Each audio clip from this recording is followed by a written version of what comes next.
Good day at day good mga ka-GT sa kalam at ito po nagising po ako na maaga para mag-ensayo at shoutout kay Ate Baby at kay Ate Sana sa almusalan dito sa may amin. At lumampas po ako dyan sa resort namin na libre po sa lahat, wala po mga estudyante. Pagkatapos ko po dyan, syempre paglabas ko po nakita nyo naman po bukas pa yung mga ilaw ng street namin, pati yung mga parol-parol, mga ka-GT. At shoutout nga pala po sa mga nagpapalaw sa akin at sa mga nanonood sa akin at sumusuporta. Maraming salamat po. At sa bago po nagpalaw sa akin, maraming salamat sa iyo. Kilala mo kung sino ka. At ayan, bukas pa yung mga street light namin.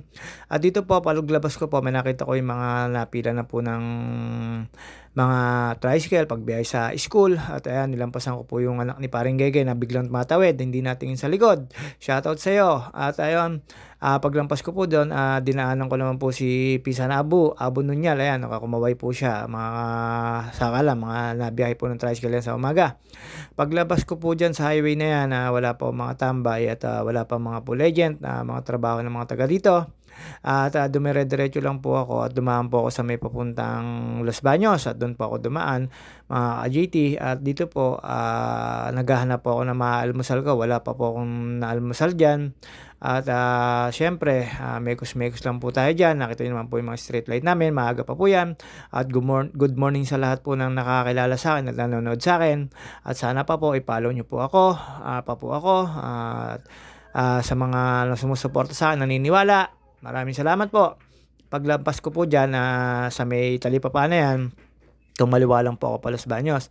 At syempre po kaya po ako nag-iensayo, may darating po kaming ride sa December 13, 14, 15 at medyo malayo-layo po yun mga ka-rider at sa mga ka-driver ko at mga ka-jogging.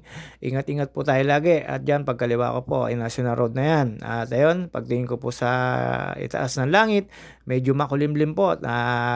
Isip po ako na kung tutuloy ba o hindi kasi po baka po umulan kasi may bagyo pa po. At ayun po, medyo parte ng Los Baños ay makulimlim kaya medyo slate paspas tayo. At nung nakita ko medyo hindi naman uulan, nagsuway-sway na po tayo sa pagtakbo. At dyan po, dire-diretso lang po tayo dyan. Habang inaano ko po yan, lagi po ako nakatingin sa langit kasi po gawa ng makulimlim nga po ngayong araw na to. At ayun, syempre wala po tayong lakad at hindi po natuloy yung pagluwas ko ng Maynila. Next week na raw, sabi ni pagdadrive ko. Kaya medyo nagtagay po tayo sa may UP at tumambay-tambay. At dito po, naisipan ko po dumaan sa Picard kasi po doon po talaga ako dadaan at doon po masarap mag-ensayo para ka pong hapuin kagad at pagpapawisan na masarap pag doon po kayo dumaan. Umikot lang po ako dyan hanggang sa lumabas po ako sa may papuntang Malinta, Mayundon. Doon po ako dumaan pa uwi. Tumambay din po ako sa Baywalk doon. At dito po sa Islas Mountain na po ako, pababa na po ako dyan. At medyo madilim-dilim, maliwaliwanag na po pala, mali po ako. Parting Lalakay na po yan, pababa na po yan. Tapos at yung kalsadang pong yan, minsan po traffic dyan at inaabot din po ng traffic yan simula sa Calamba City, lalo po nung ginagawa yung kalsada sa may parting Bukal, sa may tawag dito, Riles ng tren. Tapos pagdaan ko po dyan, dinaanan ko rin po yung Camp Eldridge, tapos yung resort dyan ng hapon. Tumaan po ako dyan sa school ng Lalakay, Camp Eldridge, tapos rest area, yung mga bilihan po ng bulaklak dyan. Tapos meron pong checkpoint lagi dyan, pero ngayon wala pong checkpoint. Basta dire-diretso lang po tayo dyan. Lalakay, Lalakay na po yan. Tapos boundary yan po ng Bangbang Highway yan. Pag-angat ko po dyan sa Bangbang Highway, makikita nyo po yung bagong munisipyo. Kakaanan po tayo, papanik po ng Picard at doon na po ako dadaan. Pagdating po sa Picard, syempre daanan ko po yung mga school doon. Mga school lang pala po. School po ng Picard. Papanik lang po doon, tapos lampas po tayo ng DOST, tapos school. At papanik po tayo doon sa may liguan at sa papanik po ng Magnetic Hills. Tama po, diretso lang po yan. Ito, Bangbang Highway na yan.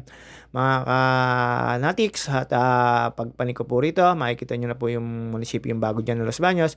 Kakanan na po tayo pag dating po doon. Papanik na po ng Picard doon. Meron po doon convenience store nasa parting kanan. Tapos may gawaan ng sasakyan. Papanik po ng Picard. Meron pong Picard doon na DOST na pwede ho kayong pumasok. Kaya lang po, tinamad po ako. Overviewing po yon. Hindi ko na po dinadaanan nyo kasi siyempre maano yung momentum papanik, makakasakalam. Tapos pag, lampas ko po diyan sa may Jamaica, nalalapit na po diyan yung ano, munisipyong bago, kaya dahan-dahan na po tayo diyan. Tapos, ito po yung sinasabi kong Picard na puwede niyong overviewing, may mga event place po diyan pagkakaalam ko, tapos diretso lang po tayo diyan. At pagdating po sa banda roon, dadaan po tayo sa school diyan na merong stripe na red ang uniform. Ngayon po wala po akong nakikitang mga estudyante pumapasok dahil maaga pa po, nilalampasan ko lang po sila, nakita ko lang po mga teacher. At after ko po makapanik diyan, dumaan din po ako sa grotto, pero hindi na po ako dumaan dun sa may mismong pinapaliguan ko kasi wala pa naman pong tubig, tapos may nakatumba pang puno. Siguro next time na lang ako pag, malakas po ang ulan. At ito po ngayon ay may bagyong Nika o Opel na parating, kaya po medyo madilim po yung, kalangitan. Sinamantalang ko lang po 'yan, siyempre baka po biglang umulan at saka po may ensayo rin po tayo. Ito 'yan, teacher lang po yung nakita ko diyan sa school na 'yan. Lagi ko pong dinadaanan 'yan, pagka lalo akong magpapapawis dito. Kasi dito po sa Picard hanggang sa Los Baños may peace of mind kayong habang nagra-ride kayo, wala kayong isipin kundi magpapawis. Tapos, wala pong masyadong sasakyan at wala pong stress sa pagtabi mo. Basta ingat-ingat lang po tayo dito pagpanik, lalo pagdating po dun sa may ibabaw po na may kurbada, yung matarik na, makalampas po ng basurahan. Dito po sa Los Baños may sarili po silang basurahan. Ang galing po ng basurahan dito, kahit po araw-araw kayo dumaan, hindi niyo po mamaamoy, maririnig na, sorry po, tao lang po, maaamoy na mabaho. At ayun po dumaan, nakakasalubong ko po yung isang, basurahan truck ng basura. At pagkalampas ko po diyan, ito na po yung sinasabi ko sa inyo, makalampas ako ng basura ng Los Baños. Ito na po yung Picard na medyo napakaganit po nitong pagpedalan talaga. Papanik po ito, tapos, pagkapanik ko po rito at siyempre magpapakit po muna tayo. Uy, sana all payat na JT, konti pa at may bilbil ka pa. At pagkapanik ko po rito, nakita niyo naman po yung sasakyan, iniiwasan din po tayo at, paglampas ko po rito, dumaan na po ako sa may papuntang grotto. At sa may grotto po, dumaan lang po ako, tapos, pagkatapos ko po makalampas doon, dire-diretso lang po sa may Raimundo na ako dumaan. At diyan po mga kasakalam JT, medyo maganit po talaga yan, kaya ingat-ingat po tayo sa pagpanig diyan. Ako naman po araw-araw na rin po napanig dito, kaya alam ko na po yung kung saan may mas maganit na parte. At ayan po, ahon-ahon lang tayo diyan, matirik po 'yan. Akala niyo lang po mababa 'yan, 'yan po yung Picard na siko. Sa mga nagbabike alam po 'yan, sa mga nagmumotor at sa mga nadaan dito. At dito nga po pala 'pag dumaan ho kayo sa may Picard, ayan nakita niyo po yung basura na 'yan. Tuloy ko lang po, dito nga pala po sa may Picard, 'pag dumaan po kayo dito at walang sticker yung sasakyan niyo, kukuhanan ho kayo ng lisensya. At siyempre kung kailangan niyo mag-sticker lalo't sasakyan kayo, 'pag bike naman po wala naman po. Dadalhin niyo lang po sa admin nila yung ano, yung ORCR ng sasakyan niyo. Do'n ho kayo bibili ng sticker. 'Di ko lang po alam kung magkano yung sticker. At ito po, nandito na po ako sa may, grotto.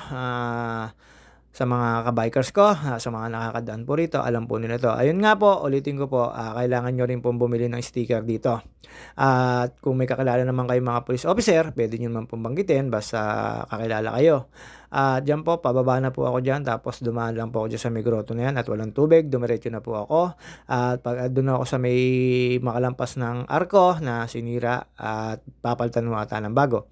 At do'n po ako dumaan, pababa po 'yan, may papuntang Raimundo, at do'n ako dumaan sa may Raimundo, napakasarap pong dumaan do'n. Hindi naman po ako dumaan dito sa may kabila ng Umali, sa may papuntang Forestry dahil, gusto ko po doon dumaan. Hindi, joke lang po, para maiba naman po. At ayan po yung ano sinasabi kong grotto na wala pong tubig, mga ka-JT. Dito po, medyo palusong po ito, kaya medyo mag-ingat po tayo. Kaya sa mga lahat na nalulusong dito, medyo mataas din po ito. Palabas na po ito papasok na po ito ng UP. Lalampas na po kayo dito sa may Boy Scout at palusong na po. Tapos dadaanan niyo po rin yung Art Center. At ito po, pagkalampas ko po doon sa Arco, na may guard, UP Los Baños na, diyan po kinukuha yung ID kung wala pong sticker yung sasakyan nyo. Pero bike po, pinalalampas naman po nila. At ako naman po, kaya nakapag-jogging dyan, meron po tayong kumpare at kakilala na pwedeng, pakisuyuan, yun naman ang sabi sa akin. At yun, dire-diretso lang po tayo dito. Tapos sa pagdating nyo po doon sa may, ayan, malapit na pong Kumanan, sa may library, kakaliwa naman po tayo papunta Raimundo. At meron po diyang school na bago na dating school na pinapasukan, yung mga learning center po.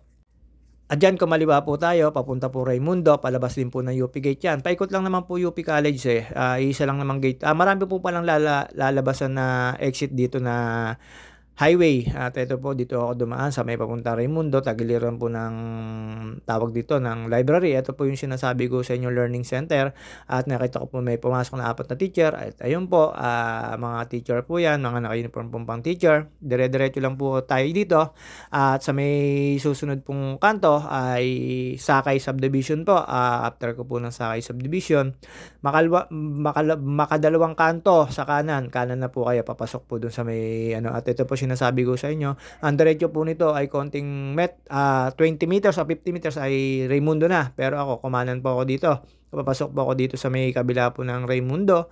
At hindi ko po alam kung anong mga room to, kung annex po ba to, basta o ano, basta ito room pa rin po ng mga estudyante po to. At dito po pagpasok ko, pumunta naman po ako sa may harap ng library ho pagkakaalam ko, pero hindi ko alam kung talagang tama po ako ha. Sa mga nakakaalam ko ano pong building ito mga JT.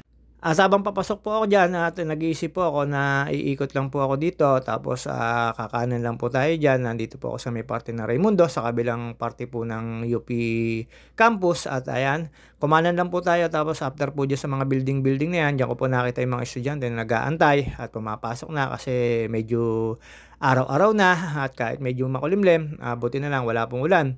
At ayan, paglampas ko po diyan sa building sa may kaliwa, kakanan po ako diyan tapos nakita ko po yung mga estudyante na nag-aantay na at nag-aaral. At ito po, kanan po ay papunta po sa building ng hindi ko po alam kung library nga po ba 'to o kung tama ako o mali. Tapos yung kabila pong ano niyan ay papunta pong Ablation. Ikot lang po tayo diyan at kaya po ako nadaan diyan 'pag nagjo-jogging at nagba-bike. Ang ganda naman po kasing pag, bookingan tapos pagpawisan, hindi ho gano'n kahirap lakadan at siyempre, isa rin ho sa magandang place po dito 'yan sa may UP campus at pag-ikot ko po diyan, siyempre, kakanan lang po tayo papunta naman pong Umali Subdivision at tumambay po ako dun sa may,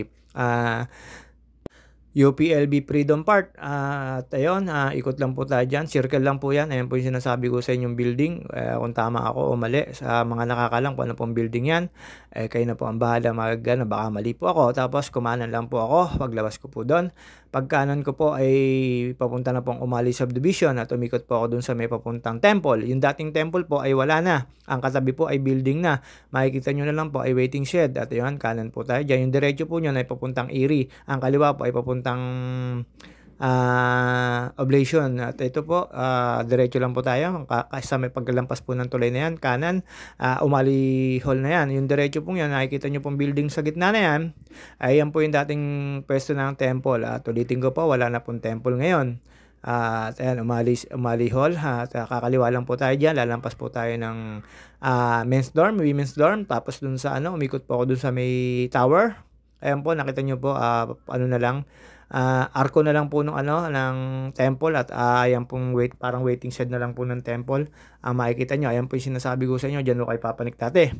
Diretso lang po tayo dito, lampas po tayo ng women's dorm at men's dorm. Tapos ikot po tayo doon sa may papuntang Animal Husbandry at tumambay lang po ako sa may UP at nag-sightseeing. Diyan po, pagtambay ko po diyan, nanonood lang po ako ng mga nagbabike na iba, na nagjo-jogging, nagwo-walking, estudyanteng napasok, tapos uminom lang po ako diyan. Naghahanap po ako ng forever ko, wala po akong makita. Susunod po nga hanapin ko na diyan si Maria Makiling. Ay, joke lang po mga ka-JT. Ang dami ko po nakita nagjo-jogging diyan at nagwo-walking tapos nagbabike, pumapasok na estudyante at after ko po ditong tumambay, hindi rin po ako nagtagal diyan, siguro mga 15 minutes lang, nag-relax lang, uminom ng tubig at after ko po ditong tumambay dun, nag-decide na po akong pumidal at doon po ako dumaan sa may Mayundon, sa Malinta, sa may LSPU. At yun po, dumaan lang po muna ako sa may San Antonio de Paduang simbahan at konting-konting dasal. Alam niyo naman po, para lagi tayong nasa highway at para rin po i-guide tayo ni Papa Jesus. At ayan, nakahiga lang po ako dyan, nagmumuni-muni lang po ako dyan. At after ko po magmuni-muni, dumiretso na po ako papuntang Dos Baños sa Baywalk. At dun po, tumambay lang din po ulit ako at nanood ng mga mimingwit, may mga fishing rod, yung mga laging nakatambay doon, at nakita ko po puro ayungin ang huli nila. At doon po, tumambay lang po akong saglit at dumiretso na rin po ako ng pag-uwi. Doon na po ako dumaan sa may papuntang bayan, kung tawagin dito sa may Los Baños, Laguna. At yan, may kinuha lang po ako dyan. Tapos dumiretso na po ako sa may papuntang Oblation. Dito na po ako dumaan palabas. At siyempre, marami na po ako nakakasalubong na estudyante rito, papasok. At mga nagtatrabaho palabas. Ayan po yung Oblation na napakaganda po ditong tumambay. Nakita ko po may mga estudyante dyan nag-aaral. At kakanan lang po tayo dyan. Pagkatapos kong kumanan dyan, lumabas na po ako ng UP Gate. At doon po ako dumaan sa may papuntang Vega Center na palabas po sa may LB Square. Yung dati pong LB Square ay yun yung gimikan. Marami po dating tambayan doon at kainan. At ito po, ayan, nakita ko po yung bilihan ng puto. Nakalimutan ko pong bumili at nakalimutan ko rin po magdala ng pambili. Ayun po yung dahilan nun kaya hindi ako nakabili. At may nakita po ako mga bus na tingin ko mga guests na nagpi-field trip. At ayan, palampas na po ako dyan ng FO Santos. Ang susunod po dyan ay LB Square. At after ko po makadaan sa LB Square, dumiretso na po ako papuntang Mayundon. Hindi po ako kumaliwa sa May Junction stoplight. Dumiretso po ako papuntang Mayundon. At doon ako sa Mayundon dumaan at paano tayo ng konting traffic kasi dumaan po yung tren. At dito po pinagbigyan ko si Kuya para makalampas po siya at makapasok sa kanan. At after po nun, at eto na po, sa may papuntang Mayundon na po tayo. Dito po tayo dumaan. Dumiretso po tayo sa may junction. At medyo may katrapikan po. Tapos pagdating po dito sa may Riles, sa may dati namin nilalaro ang basketball, ay pinara po kami nung nagpapapara sa may train kasi may dadaan na train. Ako naman po, nakalampas po ako, nakita ko po wala pa naman po yung train. Makalimitan po, nakahinto na po dyan kasi dadaan nga po yung train. At pagkalampas ko po dyan, nandito na po tayo sa may Mayundon area pa po ito. May kilala po tayo dito. Ito po Mayundon area tong doon sa may basketball court to. Tapos may mga acacia at saka nara na puno. Buti naman po wala po ditong baha pa. Dati po kasi inaabot po ito ng baha. Dito ako nag-decide para dumaan, para dumiretso po ako doon sa may pamilihang bayan at kakanan po ako pababa sa may Perez. Meron pong kasamahan si tatay dito, nabubuhay si tatay sa FMC na si Maggie Maginto. Hindi ko na po alam ang bahay niyan. At shoutout nga pala kay Ronnie Habok. Nakita ko kanina, nadamba yung truck. Kargado. Ang lakas biyahe. Lakas papa yan. At kay Nognog, sa kasama namin dati sa Tarlac. Mga kasama namin sa Tarlac yan. Nung FMC days pa, naggagawa ng kalsada sa Clark Air Base. Tapos, diretso lang po ito. Lalampas po tayo ng LSPU. At doon po sa LSPU ako dumaan. Pagdating po ng LSPU, ang nakakasakop po ay Malintana. Dito po, Mayundon to Malinta po yung dinaan namin. At ito po, ayan, paglampas po ng Mayundon, Malintana po, ayan lang po yung baha niya. Pero sa kalsada, wala naman pong baha. Dati po, pagka yung pumalakas ang ulan, sigurado po dito ay may baha. Pero wala na naman pong baha ngayon at nasa kanan po yan, ay LSPU na yan. May nakita na po akong pumapasok na estudyante siguro sa mga pang-umaga. At ayun, after ko po malampasan yung LSPU, dumampa rin ako sa may barangay hall ng Malinta. Tapos kakaliwa po yung sa may barangay hall na yon, diretso po sa may pamilihang bayan ng ayan ang LSPU po. At dumiretso po ako dyan. Tapos yung dulong-dulo po niya, pakurbada. Tapos nasa kanan ng barangay hall nga. Kakaliwa lang po kayo ng slight. Tapos diretso na po yun. Ang labas nyo na po doon ay pamilihang bayan. Doon po, tatambay lamang po ako sa may Baywalk ng Los Baños. Papasok po ako doon sa may Perez building. Marami po ako nakita nagja-jogging at namimiwas. Ito po yung sinasabi ko sa inyo after po ng pamilihang bayan ng Los Baños. Papasok po dito sa Perez building na to. At ito na po yung Baywalk nila. Ito na po, dito na po ako tatambay at syempre baka rin po makakita ng kahit hot mama o sugar di mama. Pero wala rin po. Tapos nakita ko po may mga solar panel po sila dyan. Hindi ko po alam kung saan na ginagamit yon. At ang dami ko po nakikita na mimiwas. At may tinanong po ko sa dyan na at nilapitan na mamimiwas. Ang sabi sa akin ay ayungin. Meron daw order o pinsan niya na may pagbibigyan siya. At ayan, after ko po makaikot dyan, syempre nagmekos-mekos lang po tayo dyan. Hindi na po, nagtagal lang po ako dyan mga 15 minutes at tumambay. Akala ko po araw magpapainit po sana ako dyan, hindi na po natuloy kasi makulimlim nga po.